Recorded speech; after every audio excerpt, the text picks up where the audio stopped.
Motoneige, ben, c'est comme la moto de route, c'est comme, je ne sais pas, c'est la liberté. Tu te promènes, tu vas dans n'importe quel sentier, tu fais le tour du Québec. C'était limité, là. On a 33 000 km de sentiers au Québec. Fait que tu peux partir là, puis faire le tour du Québec. Là. Tu peux aller au Nouveau-Brunswick, tu peux descendre au Maine, tu peux aller partout.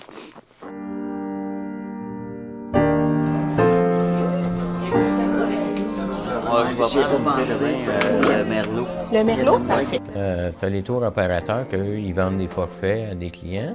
Puis, nous, on leur vend les chambres, on leur vend les repas. Puis aussi, bien, l'industrie de la motoneige au Québec, c'est quand même assez gros. Ça implique les restaurants, les auberges, les stations d'essence, les détaillants de motoneige, les pièces. C'est une roue, hein? Ça tourne. Ici à Pointe-Darwin, on vient souvent, au moins une fois par hiver.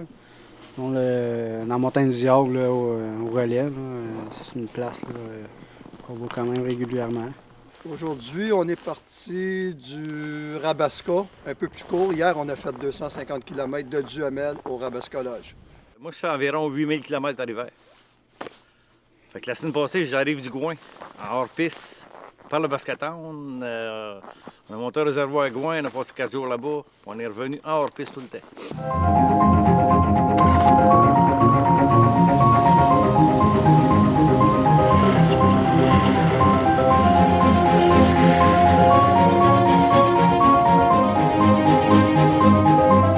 Traverser le lac, ça prend 15 minutes.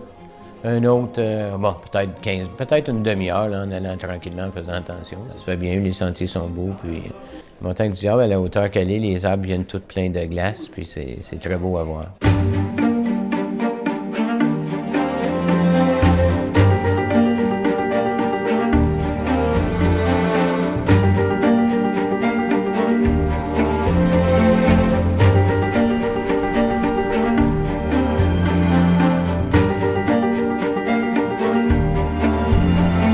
La petite pointe qu'on voit là, on a rentré là, puis on vient de Tafettorésil à l'autre bout.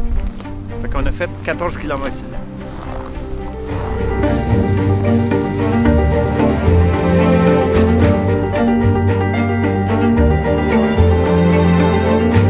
Ici, on arrive à un endroit assez spécial sur le lac, ça fait ça à tous les ans.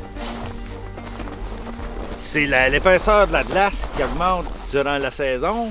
Puis le niveau de l'eau qui baisse, il se forme un coffre, la glace casse puis ça rentre un par-dessus l'autre, comme la dérive des continents, mettons. Des études ont démontré que la région de Maniwaki aurait à peu près une retombée de 10 millions de dollars par année. Donc, on sait que c'est dans une saison creuse, il y a moins d'activité, donc c'est très important, je pense, pour l'économie locale.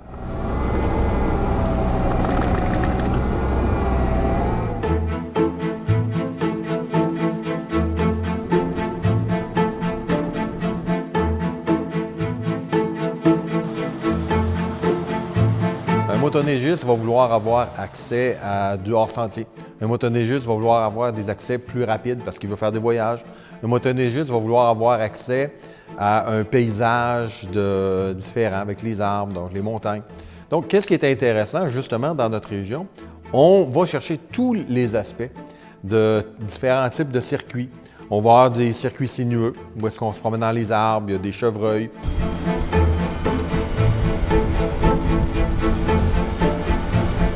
On va se promener, un exemple, sur la piste cyclable. C'est un sentier qui est plus rapide, moins d'arrêts. On va avoir des sentiers dans des chemins forestiers.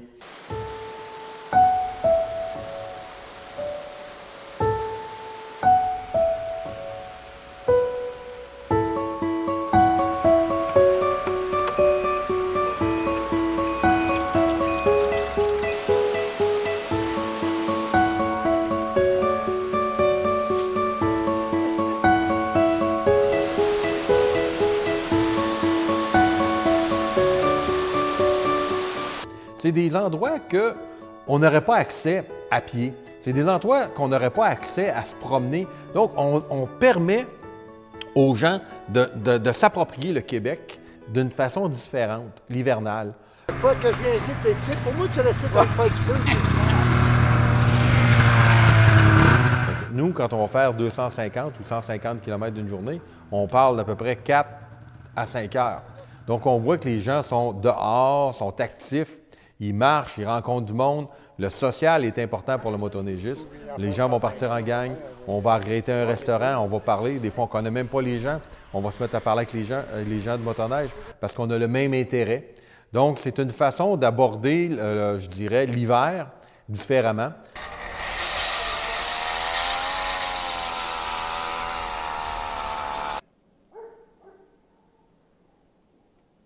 Les trous pour les gens dedans.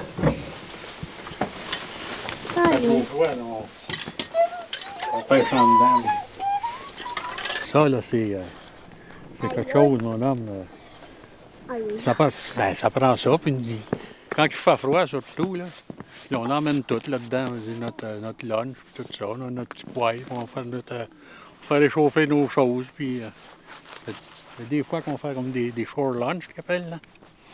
Moi et mon voisin, on se voisine souvent. Il y a des fois, je le watch. Quand il se couche dans l'après-midi pour faire sa sieste, je vais lui faire un petit saut. Pas le droit de dormir sur le lac d'après-midi. Ça nous arrive très souvent. C'est là qu'on voit comme l'engouement de la motoneige.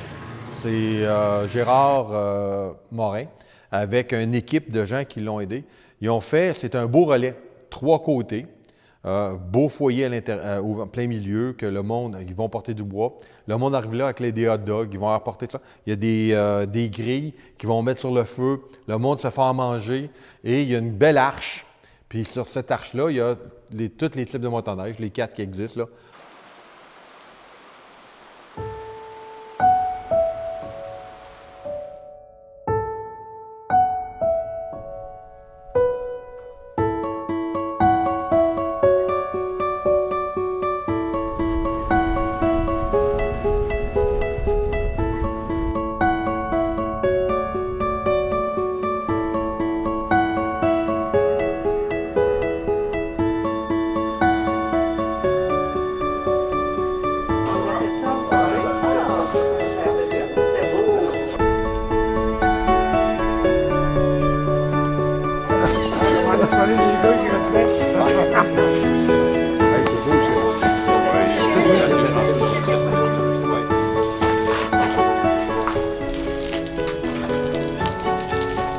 Je fais de la motoneige pas mal partout autour du Québec. Fait que là, je voyais des refuges, j'ai dit, je vais en bâtir un à mon goût dans mon coin.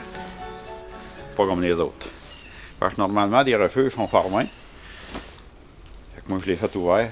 Ça fait plus aérer, puis on sent que c'est plus le fun. Le grille, le feu est trop... Ça me fait passer le temps, puis j'aime ça. Puis tu sais, là, c'est le fun, là, tu rencontres des gens, puis ça vient de partout, là. Ouais, fait que j'ai tout voir ça, tous les commanditaires sont tous affichés en dedans. Mon arche, pareil, là, tous mes commanditaires en haut. Fait qu'on voit que les gens sortir, là, ça énergise, surtout quand les gens se couchent le soir et ça dort là, comme ça part. Fait que c'est un bon somnifère au lieu de prendre des pilules.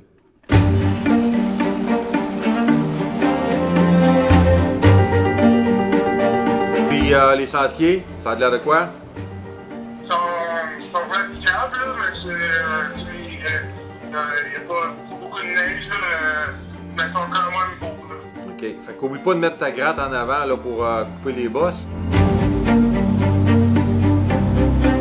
Les meilleurs que moi, ils font ça comme un tapis. Là. Moi, c'est un chantier.